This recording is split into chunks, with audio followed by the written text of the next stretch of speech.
Dito isang taong puno ang aking katapat. Hindi nga to ganun kahirap katapat dahil hindi naman ganun kasakit ang damage niya.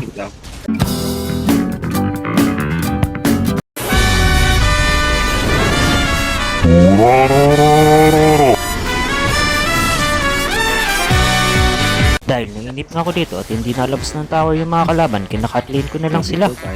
Nagpalit na yata dito ng lane yung MM at yung taong puno. Nakita nga namin dito si Nana nag-iisa dito sa mid, kaya pinuntahan na namin. Tapos kala ni Nana dito makatakas na siya, pero hindi niya alam nandito ako. Ura ura ura ura ura ura. Tapos dito nag-flash na nga mga bida, hindi na makatakas dito si Melissa at matitake down na siya. Tapos bigla pa dito nag-ultimate yung taong puno, kaya namatay si Benedetta pero namatay din si Beleric. Tapos itong si YSS, oras niya na din para mamaalam. Pero mukhang hindi pa nga tapos ang clash dahil nagpasukan pa dito ang mga kakampi pati ang mga kalaban. Kaya napasok na din tayo dito. Ayun, si Nana akala niya makatakas na naman siya pero nandito ako. Ura ura ura ura. Dito nga, naglakas na naman sila. Pero syempre ang bida, dapat laging nasa clash yan. Oh, natun tayo ng taong puno pero wala magagawa sa atin yan. Labas muna tayo ng konti para makarecover tayo ng HP natin.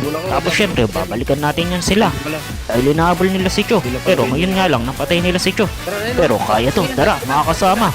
Ura ura ura ura ura ura ura ura ura. Ito pa si YSS, patay na to. Ura ura ura ura ura ura. Dito nga, tunay na mga kalaban ng sa Lord. May pinabalak pang masama dito si Beleric. Hira lang. Kaya na. Lord lang sa. Hindi nga ako makaalis dito dahil pinagtutunta ko tapos hinili pa ako. Buti na lang nakuha namin yung Lord. At dahil hinabol na mga kasama ko yung mga kalaban, hinabol ko na din. At yun, napatay nga namin dito si YSS. At yun nga, patapos na dito ang laban at meron pa kaming Lord dito. Tapos pumasok ko sa tower kaya lang natunta ko kaya napatay nila ako dito.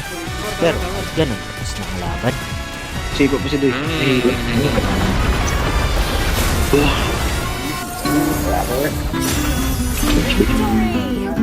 Pangalan mo yung ito eh. Yan.